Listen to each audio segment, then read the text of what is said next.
अस्सलाम वालेकुम guys, welcome to psych student. आज हम पढ़ेंगे लेसन नंबर 41, 40, 41, 42। आप लोग थंबनेल देख के परेशान हो गए होंगे कि 3 लेक्चर्स इतना थोड़ा टाइम है और 43 भी कवर करेंगे, 4 लेक्चर्स। तो परेशान नहीं होना, मैं हूं ना यहाँ आप लोगों की परेशानी कम करने के लिए।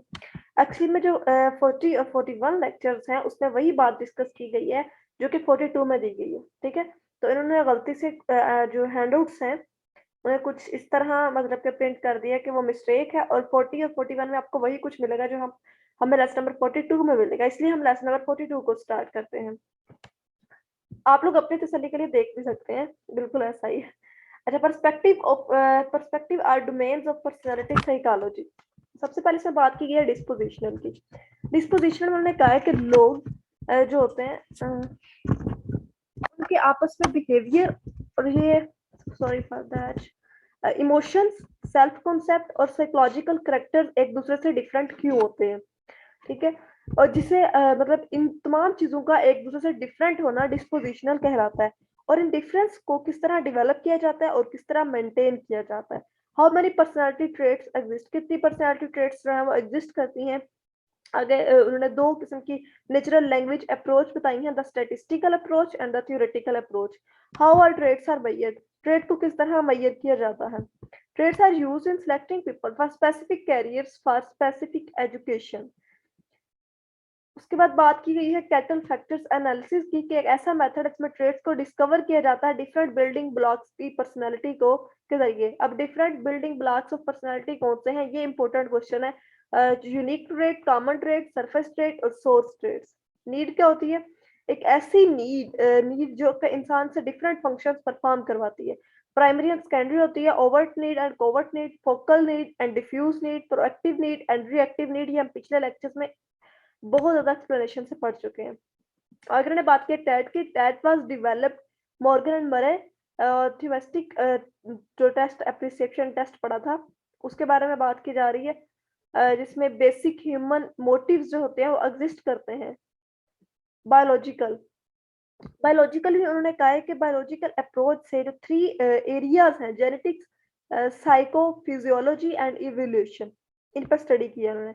सबसे पहले जेनेटिक क्या होता है, कि जेनेटिकली लोग एक दूसरे से किस तरह डिफरेंट होते हैं। कि फॉर एग्जांपल जेनेटिक्स सेम होते हैं, ट्विंस बच्चे होते हैं, लेकिन उनकी पर्सनैलिटी जो होती है वो डिफरेंट होती है एक दूसरे से।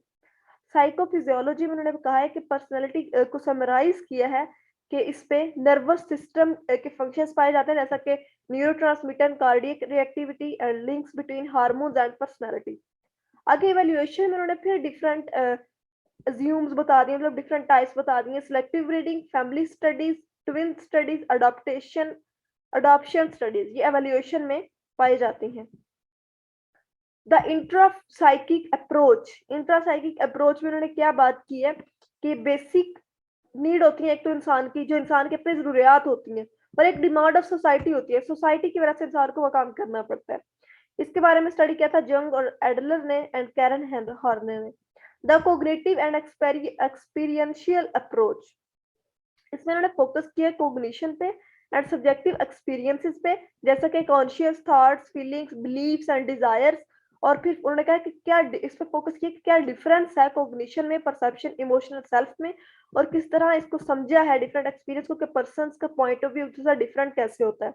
सो we differ from each other in these two ways, हम इन दीज टू वेज में डिफर करते हैं, कोग्निटिव एक्सपीरियंस और इमोशनल एक्सपीरियंस। फिर आगे self esteem, self actualisation, self identity, positive और नेगेटिव आइडेंटिटी की बात की है, जो कि हम पिछले लेक्चर्स में अच्छे से पढ़ के आए हैं। एक्चुअली इन लेक्चर्स में आपको पीछे वाला दोबारा रिपीट हुआ मिलेगा, और अगर आप पिछले वाले लेक्चर्स अच्छे से सुनेंगे, समझेंगे, तो आप लोगों को बिल्कुल भी मुश्किल नहीं होगी इन लेक्चर्स में।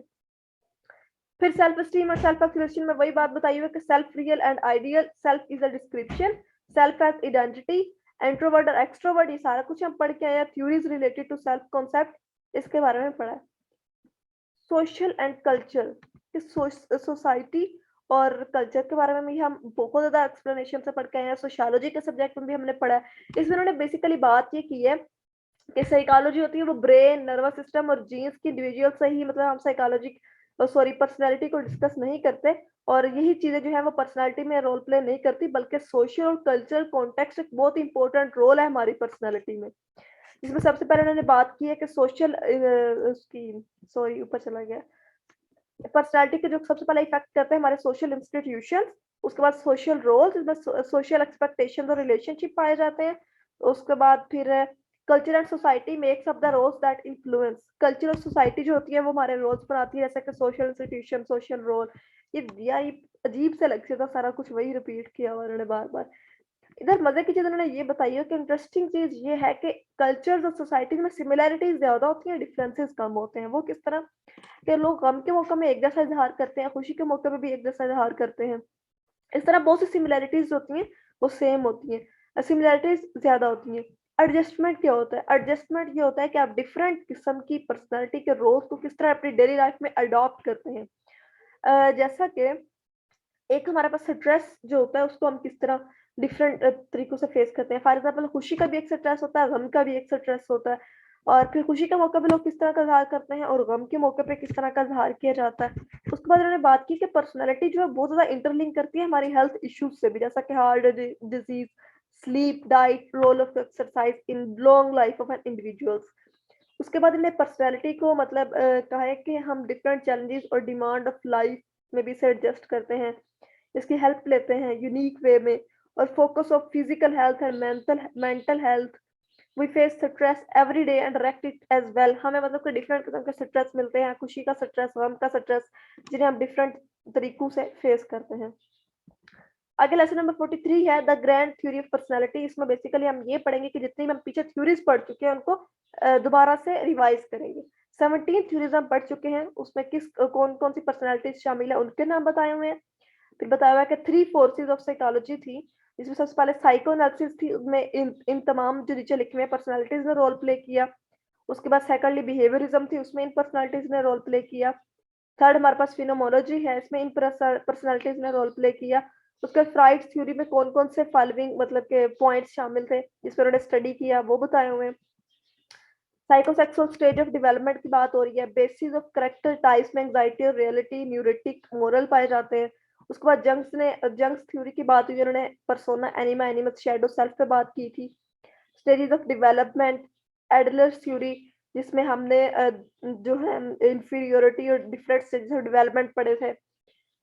कैरन हेलर थ्योरी में उन्होंने बेसिक एंजाइटी, न्यूरोटिक की बात की थी और बताया था कि मूविंग 3 टाइप्स थी उसकी इनर कॉन्फ्लिक्ट की, moving toward people, moving against people, moving away from people.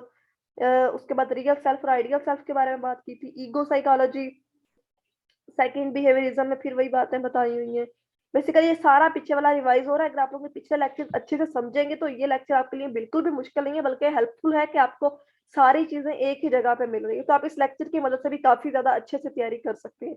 The steam और बारे बाकी मैंने हर इंपॉर्टेंट चीज हाईलाइट भी कर दी है। स्टिमुलस रिस्पॉन्स जो एडलर और मिलर की थ्योरी थी। हैबिट की बात उन्होंने की। लर्निंग, हमने देखा कि किन 4 चीजों पे मतलब चीजों से हम सीखते हैं। Skinner theory of personality, Skinner use, इन्होंने ऑपरेंट टर्म का इस्तेमाल किया था। उसके बाद इन्होंने 2 टर्म इस्तेमाल किए थे, रीइंफोर्समेंट और पनिशमेंट, एक्सटिंक्शन और पनिशमेंट। बंडोरा थ्योरी में हम जो है वो पढ़ के आए हैं इसके बारे में, ऑब्जर्वेशन के बारे में कि ऑब्जर्वेशन से इंसान के बिहेवियर पे किस तरह डिपेंड करता है। रेशनल इमोटिव थ्योरी, जिसमें एबीसी थ्योरी शामिल है पर्सनालिटी की। The third force in phenomenology or humanistic personality. इसमें डिफरेंट थ्योरीज के नीचे नाम लिखे हुए हैं, सारा पीछे से रिवाइज हो रहा है।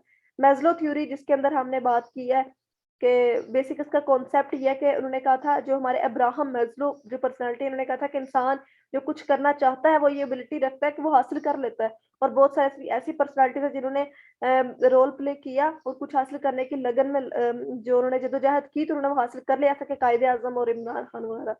रोगर्स थ्योरी में बात की हुई है उन्होंने बिहेवियर्स की। इंटरनल फ्रेम ऑफ रेफरेंस इन्हें बताया था हमें। कैलिस थ्योरी, सोलेवार theory, Cattell's theory, Murray's theory, evolutions, जिसमें 3 किस्म की एवोल्यूशन बताएंगे। Psychoanalysis, behaviourism, phenomenology. इसे भी हम एक्सप्लेन से पढ़ के आए, डिटेल से पढ़ के आए हैं। तो पहले आप लोग पिछले लेक्चर्स आप लोग लेंगे, समझेंगे, अच्छे से तैयार करेंगे। उसके बाद अगर आप लोग आके इस लेक्चर को स्टडी करेंगे तो आपको इजीली हर चीज इसमें सम अप हुई मिल जाएगी और आपकी तैयारी बहुत अच्छी हो जाएगी। लेकिन अगर आप डायरेक्टली आके इस लेक्चर को पढ़ेंगे तो आपको कुछ समझ नहीं आएगा। पहले आप लोगों ने पिछले सारे लेक्चर्स लेने हैं, उन्हें तैयार करना है। उसके बाद आप लोगों ने लेसन 43 पे आना है, जिसमें आपको हर चीज मिल रही है। यहाँ से आपका कॉन्सेप्ट अच्छे से क्लियर हो जाएगा। ठीक है, और मिलते हैं इंशाल्लाह नेक्स्ट लेक्चर में। अपना ख्याल रखिएगा। खुदा हाफिज।